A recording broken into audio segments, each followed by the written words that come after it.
They are two of our country's best and best-known actors, but they're also known for rarely acting in the same project. Happily, they have made an exception to that rule in Who's Afraid of Virginia Woolf, currently on stage at the Bluma Appel Theatre in our provincial capital. With that, let's find out more about why this married couple in real life wanted to play one of the stage's most dysfunctional, unhappy couples. Welcome, Martha Burns and Paul Gross. Great to have you here. Good to be here. I feel so guilty having you two in because you are both kind of in almost every scene of this play for 3.5 straight hours every night, talking a lot all the time. And I feel like you should be like back in your apartment or home lying down right now, relaxing. Well, we'll do that as soon as Not during the interview, though. No, accept your apologies, Steve. Thank you. Presumably, you two have been approached numerous times to do lots of stuff together and usually decline. So why are you, Martha, you start. Why are you doing this? Actually, Paul was much more enthusiastic about it at first when Brendan Healy offered it to us. Yeah, just because it's such a big long play, and big long plays and big parts are actually kind of lonely. But then I thought, well, but if I do it with Paul, that's sort of the what you carry with in rehearsal and how you bring it home, we'll be sharing that all the time. So that was actually my reason to go, let's take this on together. It will not be so daunting if we do it together. Why were you more enthusiastic about it? Because it's just one of the greatest plays ever written. So I thought, well, this is about the last chance that we'd ever have to do it. And it seemed like a good idea. And the last time we did a play together, it went pretty well. How long ago was that? A long time. That's a long time. It's like 16 years ago, wasn't it? No. 10? 10? Yeah, Domesticated, also a Canadian stage. Yeah. 10, 12 years ago. Yeah, also about a dysfunctional relationship. We needed to do it periodically to test our bond. Yeah. And how's it going? So far, so good this morning. Yeah, we came together in the same car, so, you know. And if the interview goes well, you'll leave together, presumably. Yeah. Okay. Yes. Well, we hope. Hope springs eternal. I don't know how many people have seen the play, but probably a lot of people have seen the movie. And they remember Elizabeth Taylor and Richard Burton famously playing George and Martha. And it was particularly uncomfortable to watch because almost every on-screen moment of the two of them feels like a train wreck. It's just kind of frightening to look at. Are there any concerns that you might have that people are going to take that away from your performances and think, wonder what their marriage is really like? No, I don't think so. I mean, we've had some really wonderful emails and texts from people that said that we're so glad to see and feel the love brought into that story, because Albie wrote that. These people are devoted to each other in the way that many warring couples that, you know, through history and that we know, like in our family and down the street, they just are. The part of the war is part of a real love and war dynamic, and that was and our director and we also that's how we read the play. They're crazy about each other, or that they need each other desperately, and for that reason they hate each other desperately. They're crazy about each other and crazy. Yeah, like and both. Alcohol, just like sodden, particularly Martha. So that's a large part of it. Yeah, and the thing about watching Richard Burton and Elizabeth Taylor was you got the sense this is what their lives were really like when the cameras weren't rolling. Now we don't get that sense about you, I hope. No, it's not. We don't get beat on each other. No, I think there was something. It was also shorter. It was in black and white, so it had kind of an additional somberness to it. I think the film's brilliant, but the play is quite a different thing. It is. It's longer, there's more stuff in it, and it's also really funny in a way that the movie is not. I was going to bring that up, the fact that there are more tender moments and more funny moments between your George and Martha than between the George and Martha on film. Now, I was going to say, is that in the original, or are you bringing that, or what? No, that's it. Like he wrote a very funny play. And even like right up to the end of it, without a spoiler alert, the end, which is kind of a tragic ending, or certainly a cathartic one. There's some huge laugh lines there. It's pretty brave. I mean, the thing, this young playwright, he was such a young playwright, and he was writing from this like unbelievable knowledge of how people behave, like what a history of a relationship, like how that can be manifested and how to make it like vivid and alive. And so it's like because our relationship is you know, we've had many years together, so we're totally amazed that he wrote this play as a young man and could understand so much about what makes people like drawn to each other and also repelled by each other. Sheldon, why don't you bring up a bunch of pictures here from the play? This is, okay, here are Martha and Paul on stage. Martha, you're hilarious when you get the fancy clothes on, I gotta say. Well, hilarious at the beginning, and then not so hilarious. This is you very much in character. And how about the next one, Sheldon? We'll go to that. And this would be Paul and Martha together, kind of lovey-dovey, right? Yeah, early on in the story. Yeah, early on lovey-dovey, but then this looks very much like not so lovey-dovey here. Yeah. Yeah. Now, there is a moment in this play, Paul, when you get violent with her and you pull her hair and you physically dominate her space. Now, assuming in real life you really love her, is that hard to do? Anything that has that kind of physicality on stage is so unbelievably rehearsed, and we're careful, and because we have to repeat it and not get hurt, so it becomes kind of technical. From the head up, I'm screaming, but below, it's all contained. It does not look that way. No, it looks violent and scary. Good. Yeah, and also, That's what you want. That's what we're after.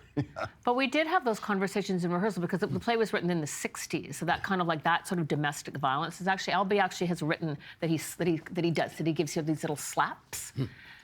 It's like a kind of a like wake up kind of slaps, but it was something that even our director said, no, let's not do that. That's sort of like that. It's just this many years later, what we know, what we understand about, yeah, there was something about that just was not right for our show. Yeah, it's still pretty tough. It does have to be happen, really, really punchy, because it is, at that point, he's kind of essentially threatening, I'm going to kill you. Yes. It's not going to happen fast. I need you on your feet. But so it's really, it has to be kind of shocking. So. Now, you two obviously know acting better than I do, but I am told that sometimes when you are in the moment, in a part, you can lose yourself. This is Martha's major problem. What? She is almost always lost in her fury with me. Well, that's kind of what I was going to ask. Do you ever have a moment where you're so deeply immersed in the part that you kind of forget for a moment where you are and, you know, a line gets crossed? I would say sometimes that can happen in rehearsal, you know, when there's still some flailing about and you're finding stuff but when you're in performance, it's like we've rehearsed that so many times. It's also in rehearsal is when you learn that this is a moment that you could lose it, or there's something that's and that a physical action actually helps you rein it in even more, which is like it's a very technical thing, and you do not want to cause harm. That's not part of the story. Yeah, all the physical stuff is already quite constrained, but but on the subject, just kind of losing yourself, yeah, it does happen where you're not physically, but you get lost inside whatever that particular patch of the play is, and kind of have to pull yourself back a little bit, because he writes it right on the edges of extremity. So much of it is way out there. And again, I'm told that people who do what you do for a living look to real-life examples of the characters that you play in hopes of bringing some of that to your roles. Now, again, assuming that you're not bringing your own personal marriage to that, do you know people who have this kind of marriage? But I think, Are we allowed to say this? But I think that's one thing too about the benefit of knowing each other. That in those moments, like sometimes when we're in some of our real, I'm going to reveal something I've never revealed to you before right now moment. Like we can see it in each other's eyes. That like it's like I know what you're drawing from, and I know what you're drawing from, and you better. So that. We have that that is a reason that working together as a couple gives you those little extra things that you might have to have many. Do tell. I need to know now. Okay. many other, you'd have to work longer with an actor to go, let's build up a history of why is this moment so huge and toxic for Oh, Do you know now. she laughed, but she didn't answer my question? You know, she No, kind of it's laughed and moved right good along. dodge. Such a good It's technique, very good isn't it? dodge. No, I mean, look, of course, we've been married a very long time, and there are times we've had really big fights. And so you have these places you can go to that we don't need to discuss. We just have that there as part of the library. You're married 36 years, right? 36? Yeah, so we've been told. It's great to do these interviews and you find out so much about 36. what our lives. How did that Yeah. happen? Well, Yeah. just show up every day, and that's how it happens. All right, well, if I read between the lines properly there may be moments in this play that kind of cut close to the vest. Yeah. Yeah, because I think even though we're not in the same circumstance as they are, the way that Albie has chosen to chart this, this night that this relationship is going to have its ultimate test, right? I mean, those are when you certainly we've had those kind of moments of being like so angry for a particular reason, and what you unleash in that moment of fury is either going to take you into a new direction of understanding or wreck you forever. So yes, and I think yeah, we've had those. Hasn't everyone? In fact, we're talking about it more right now than we ever have. That's true. Because it's odd that we just have all of this past, and if either of us were working with someone who was a stranger, more or less, you manufacture that, and I think that's it's been extraordinarily. It's a real shorthand to get to the actual work of the play, not to build up the sort of story of the play for us. That's so interesting. You said off the top that these two people actually deep down really love each other. I think so. Well, and I was going to ask you about that because I think it's possible to leave this play and think to yourself, how could they possibly love each other and put each other through what they put each other through? So explain, Lucy, how do they do that? I think that's I can't explain. Because Albie wants us to go away and think about that. Yeah. It's really like he was writing that. What is the kind of the mystery? I hope that people don't automatically think, oh, they're going to be fine, or oh boy, they're not going to be fine. But there's some kind of weird gray area, or you'll go away thinking about them individually, or you'll go away thinking about them together. I think these great plays are the plays that people just keep on seeing for some reason or want to see. There's a lot of gray area. There isn't really an answer as to why people behave that way or who they are. It's just someone's really talented at opening up this gray area for us that we're usually as humans pretty good at trying to put into white or black. But you pointed out this was written in the 1960s when almost nobody got divorced. So is there any question in your mind, Paul, that if this play were supposedly set in present day, this couple would not be staying together? They'd have been divorced ages ago. Yeah, probably most likely, but then we all know people who you think, how is that continuing? It doesn't make any sense. We've all been invited to dinner at people's places where they fight the entire time. Name names. I need to know names. I don't want to say your name on camera. Now, you've never been to my place for dinner. I've seen video. It's horrifying. Are you the only actor named Martha who's ever played Martha? Hey, what a good question. I don't know. I kind of think you are. Find out. I mean, I did some research and I couldn't find, find any other actors named Martha who played the famous character. And for those who don't know, George and Martha are your characters' names, as in the first president of the United States and his wife. Yeah, and they don't have a last name. He didn't give them a last name, which is funny. I think their last name is Smith. Smith. Or Biddle, or one of those, East Coast American names. Yeah. I think you are. I think you're the only person really named Martha to play Martha. Yeah. Has a George played a George? Maybe. Well, Probably. George Siegel was in the movie, but he didn't play George. Yeah. Now, in real, your character throughout the course of this play, almost for 3.5 straight hours, tries to humiliate him at every turn, and does a pretty good job at it. Do you ever try to do that to him in real life? She's doing it right now. Am I? Oh. Yeah, you don't even know I it don't even anymore. know. I think but I certainly for small things, you know, if it could mean that the garbage gets taken out in a timely manner, sure, I'll go for it. I think all wives do that, though, over the garbage, don't they? Pretty good. That's not unique. We're pretty good at it, like just making those little like. Yeah, if you learn from the best. Yeah, your own mothers who learned from the best, their own mothers. But knowing that, yeah, sometimes the direct approach is not that effective, so we become quite skilled at giving all sorts of reasons for someone to do something. I assume, now you're on stage, as we suggested, for almost all of 3.5 hours. Yeah. And it's not kind of holly-go-lightly stuff. It's incredibly intense and it's dialogue heavy. And I just imagine you two at the end of a performance just sort of utterly collapsing in your dressing rooms on the couch and being unable. I mean, is that what happens after every show? We don't have a couch in the dressing room, so I got to wait till I get home. Canadian theater. No, it's pretty. It is. It takes a lot out of you. There's a huge amount of concentration required to not lose it, and it has to keep going. It can't really slow down that much.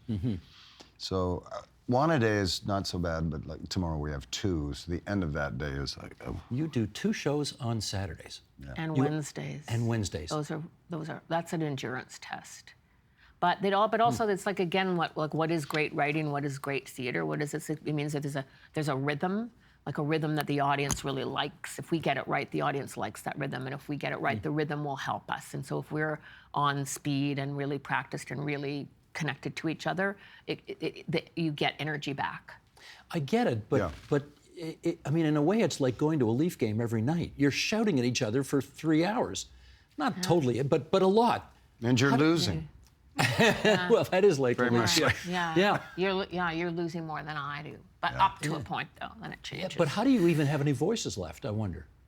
Well, that's a really We're good so question, highly too, skilled and trained. Well, there's got to be something going on here, right? I say it is doing a lot of theater, doing a lot of stuff with your voice. It does train it up. It is an instrument. You have to keep going.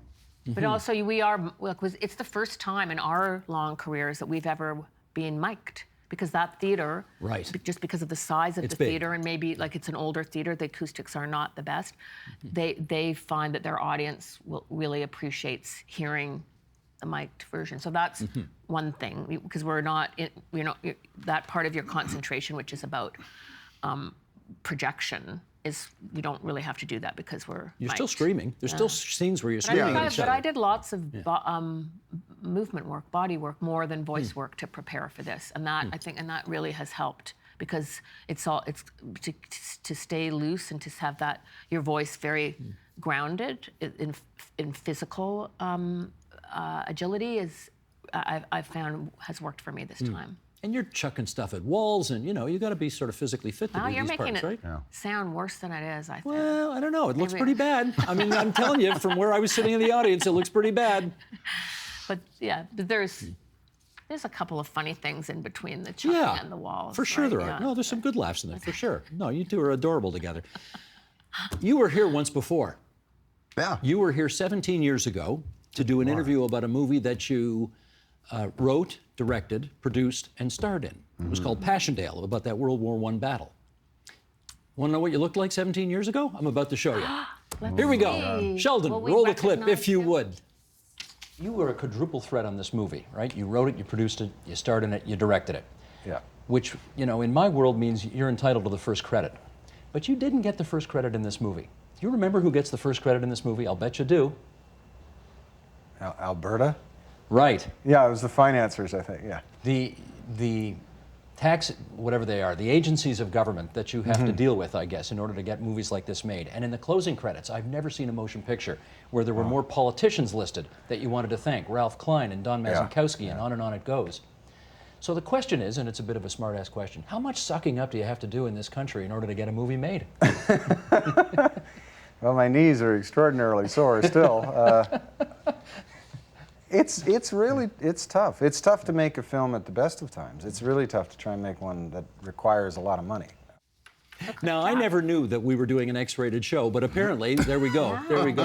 I thought that answer was adorable, but there you go. There you go. What is the difference between that guy I talked to 17 years ago and the guy I saw on stage last week? Well, it does seem to be more than 17, the difference. Look at me. I don't know. It's fun. It's odd. I don't really feel all that different. It's just doing slightly different things and knowing a bit more than I did then, knowing less than I did then. Well, that's interesting. How can both be true? Because it's failing, Steve. My brain is falling apart. I don't know. Yeah, it's odd to look back on that. I'm not really good with age. I'm terrible at dates. I have this sort of continuum like a dog that I live in, where everything is all happening more or less at the same time. Now, I must say, I loved your reaction when you saw on the screen there what he looked like 17 years ago. Do you think he was, I don't know. Yeah, because you don't notice someone aging really, right? When we are, and then you realize like, oh my God, because that looks more like that looks more like our son looks like now, right? And then you think, wow, so the aging process really does take place. But I can tell, he wants to look older. He's got the hair shaggy, he's got the gray beard in. If he shaved the beard, true. When he cut his hair, I'd look like you. Well, no. But that's also part of that's for the George part, of too, course, to sort of like the academic rumpled thing. You're trying to look like an older academic rumpled guy. Yeah. All hunched over in a cardigan. Yeah. Do you know who you have the same? No, this is a bit of a trick question here. You have the same birthday as somebody quite famous. You know that, right? Let me think. Is it related to anybody here? Well, there is that. Yes, you have the same birthday as my daughter, but that's not who I was thinking of. Ah. You don't know this? You don't know you have the same birthday? Well, Shakespeare is it? actually Shakespeare was born or died on April 23rd, my birthday. But that's or some people think April 30th for Shakespeare's death. I don't know. Oh, who? You were born on the same day, like as in the same year, as former Prime Minister Stephen Harper. Did you not know that? In the same hospital, maybe. Yes. You never Creepy. know. Calgary. You never know. No, I didn't know that. Separated at birth. Really? You need to come here more often and learn more stuff about yourself. Yeah, I'll be around tomorrow at noon. Did you ever vote for Stephen Harper? I can't reveal my vote. Did you ever vote for Stephen Harper? No, anyway, we're moving right along. He was funny though, in person. As crazy as that really, sounds, and much bigger than he looked on camera. he's about 6'2" in real life, and he was always funnier one-on-one than he was in front of a microphone in a crowd. Yeah, nobody ever seemed to see him, He had slopey shoulders, so he looked kind of small on camera, but he was a big guy. Is a big guy. Yeah. Yeah. There you go. Surprising. I'm just trying to be helpful here, that's all. It's very helpful. Yeah. Kids, this show was great. I'm so glad I went. I hope you have a wonderful run for the rest of it. We should tell everybody the Canadian stage production of Who's Afraid of Virginia Woolf plays through February 16th at the Bluma Appel Theatre in downtown Toronto, Ontario, Canada. And you're both marvelous in it, and it must be incredibly cathartic at some level and very disturbing at another. But thanks for coming in and talking to us about it. This was great. Well, thank you for having us and helping us with our, process of reconciliation. And our dates. My job is to serve.